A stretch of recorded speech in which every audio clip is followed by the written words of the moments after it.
Bueno, como dijimos desde el primer día, desde antes del juicio, era una sentencia cantada, una sentencia que está escrita, firmada y sellada desde antes que se iniciara el juicio.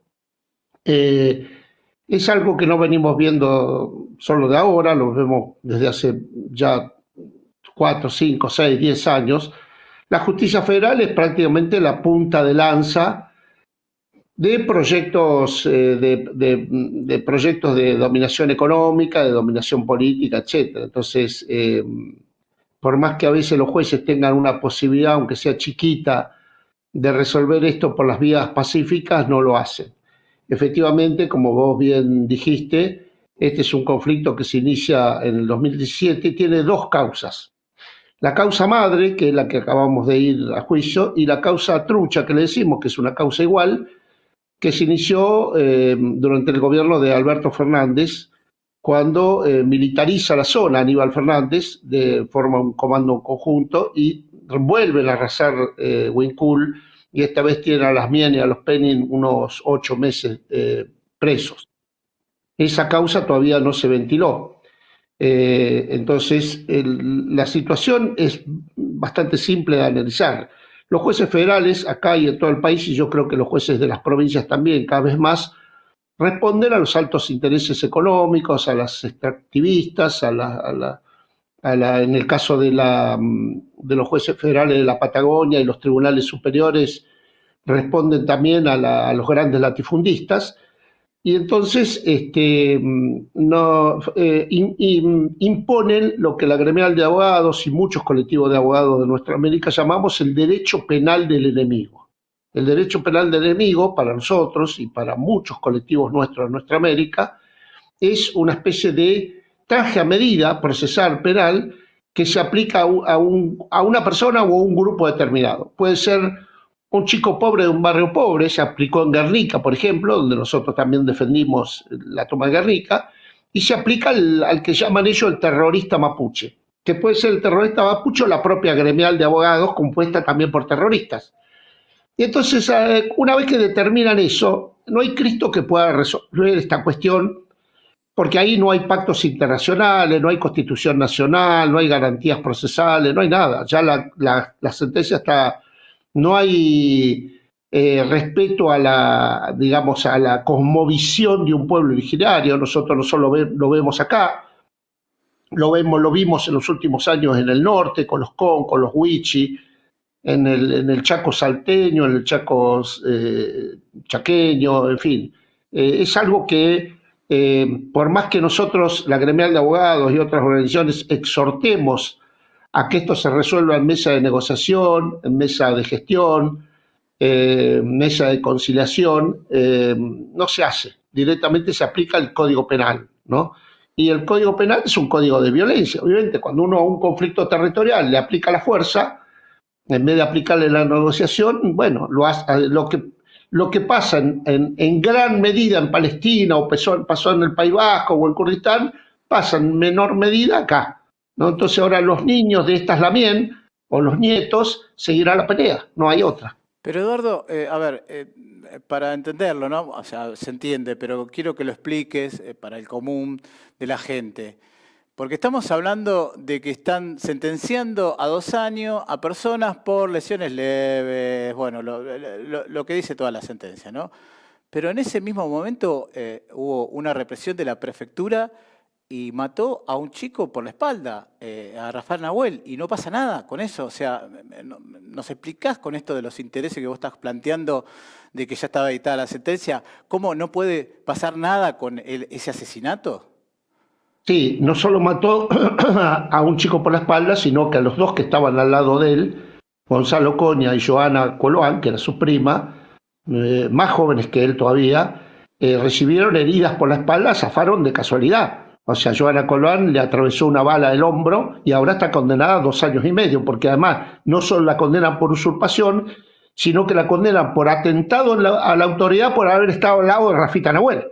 Y a Gonzalo Coña le atravesó el brazo íntegro, si no teníamos 3 muertos, no uno solo. Entonces a los dos que sobrevivieron les aplican atentado a la autoridad y las condenan a 2 años y medio en vez a los de los dos que la condenan al resto de las también. Entonces, ¿cómo se inicia esto? Un poco para que la audiencia entienda. Yo puedo creer en mi fe que un ser humano multiplica peces y panes. Puedo creer en mi fe que un ser humano hace vivir a los muertos o ver a los ciegos.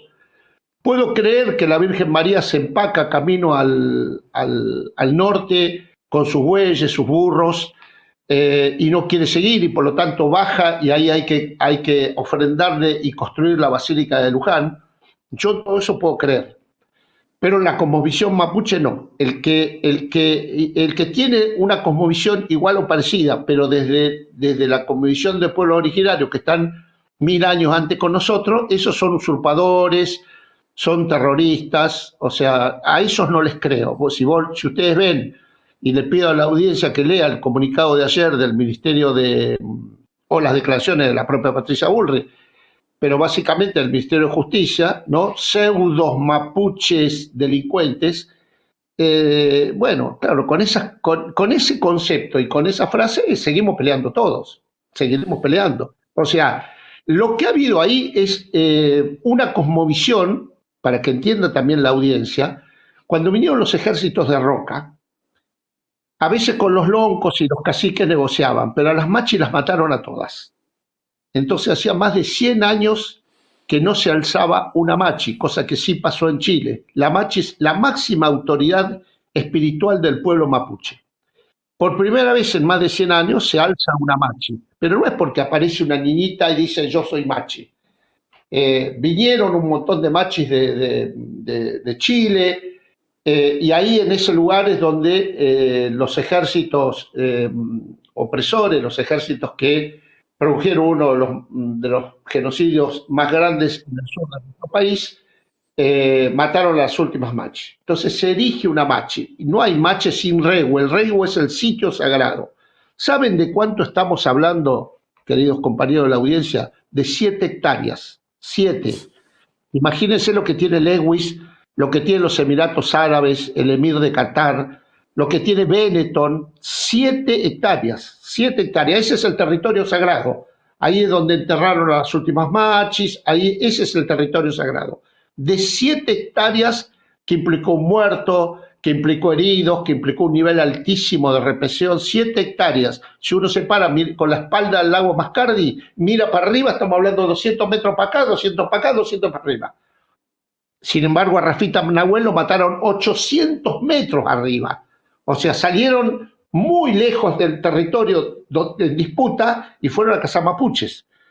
Entonces, ¿cómo se explica esto? Y se explica como lo estamos explicando nosotros con sencillez. Tenía la sentencia armada, los que resuelven esto no estaban sentados ahí en la sala de audiencias, están afuera, están manejando lapiceras desde el punto de vista político o finanzas desde el punto de vista económico, y eso es lo que han hecho al mismo momento que estaban juzgando por usurpación al Huincul, estaban ahí a pocas cuadras juzgando a Quenquentreu, donde también condenaron a varios Peñis y Lamien, y así sucesivamente. Miren, les doy otro ejemplo, porque esto es muy importante para que la audiencia entienda, ¿no? Pero antes de eso, tienen que saber que durante el gobierno anterior nosotros hicimos un convenio y Parques Nacionales firmó ese convenio. Ahora viene un gobierno que tira para atrás todo esto, con este concepto que tiene este gobierno que es dueño del Estado. El que gana las elecciones, sean gobernador o presidente, no es el dueño del Estado, es el administrador del Estado. Si yo firmo un convenio con la Coca-Cola, muere el gerente o se va y viene otro gerente, no puede decir yo desconozco ese convenio, eso no existe.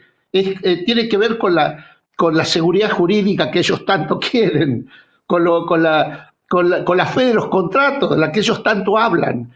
Entonces, el Parque Nacional le firma un convenio, el gobierno anterior con varios ministerios firma un convenio, viene este gobierno y dice, no, ahora no cumplimos nada de lo que la misma personería, porque no es otro Estado, es otro gobierno. Y lo mismo pasa con el Ginóbili en Villa La Costura, ¿no? Donde los compañeros nuestros están peleando contra el clan Ginóbili, que dice que si uno va al catastro de Villa La Costura, ¿Saben de quién está la firma? Del general Roca. Roca le entrega a los caciques Pachil y Antrao todas esas tierras, incluyendo la municipalidad. ¿Por qué? Porque cuando llegan a ese lugar, habrán visto, no habrán tenido por ahí seguramente licenciados en turismo, los ejércitos de Roca, y dijeron, bueno, estas tierras no sirven para nada, se las damos a esto y que nos ayuden a hacer lindes. Y en pago a que como son vaquianos nos ayudan a hacer los lindes, le entregamos todas estas tierras. Ahora viene Ginóbili y dice, son mías esas tierras. Y además, estos que están ahí son usurpadores. Y así les puedo dar montones de ejemplos. Y se los doy en el sur como se los puedo dar en el norte. Y se los doy en distintos gobiernos, de distintos signos.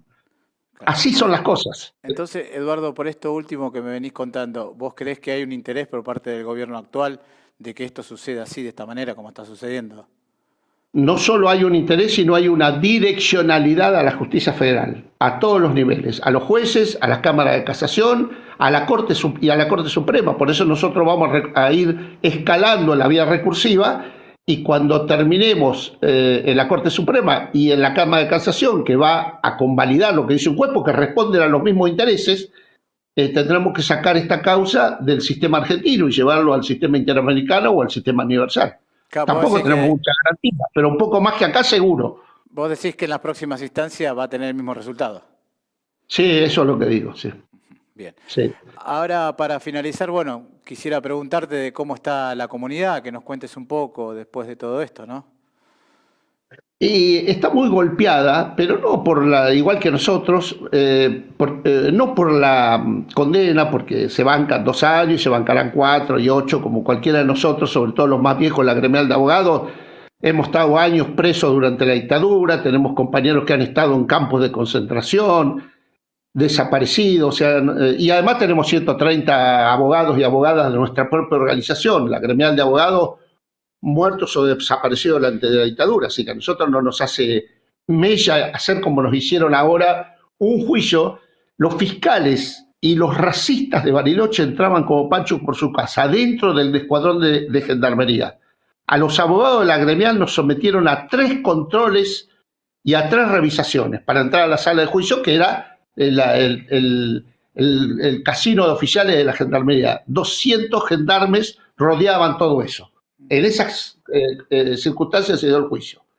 Pero las Lamien y los Peñi no tienen problema. Lo que sí están muy resentidos, entristecidos y probablemente empiecen a tener enfermedades porque ellos, por más que estuvieran presos o que les dictaran condenas altas, lo que quieren es su regue. Su regue es el sitio sagrado. Eso era innegociable, esa era la esencia de la pelea. Ya sé que es difícil con nuestra mentalidad occidental, europeísta sobre todo, y a veces, como dicen ellos, Winca, muy difícil entender esto. Por eso digo, es más fácil entender que la Virgen se haya emperrado en Luján que a entender el sitio sagrado de ellos. Y entonces eso es lo que más las ha golpeado, ¿no? Eso es más, el fiscal había pedido, y es lo único que ganamos, que se les prohíba a todos los imputados ir al regue, ni siquiera visitar el regue. El juez no les hizo lugar a eso. Bueno, es lo único que faltaba, porque además íbamos a tener más muertos. Porque además ellos le dijeron al juez en la cara, nosotros al regue vamos a volver, por las buenas, por las malas, como sea. Vamos a volver, es el sitio sagrado. Pero eso, por suerte, el juez no les entregó el regue, no definió que era el sitio sagrado, pero sí no le aceptó el planteo del fiscal de que se les prohíba ir al regue, como hacen muchos jueces federales acá en Buenos Aires, cuando va preso un luchador popular y le prohíbe ir a una movilización. Bueno, nosotros, si es un defendido nuestro, no lo vamos a aceptar. Andá y cae preso. Pero ¿cómo no vas a...? Imagínate un compañero que milita el sindicalismo. No puedo ir a una movilización sindical. Bueno, están haciendo eso. Están haciendo eso. Aparte de la libertad de culto, ¿no? Que reza la Constitución, o sea, no se entiende, Ni ¿no? habla, ni habla, tal cual.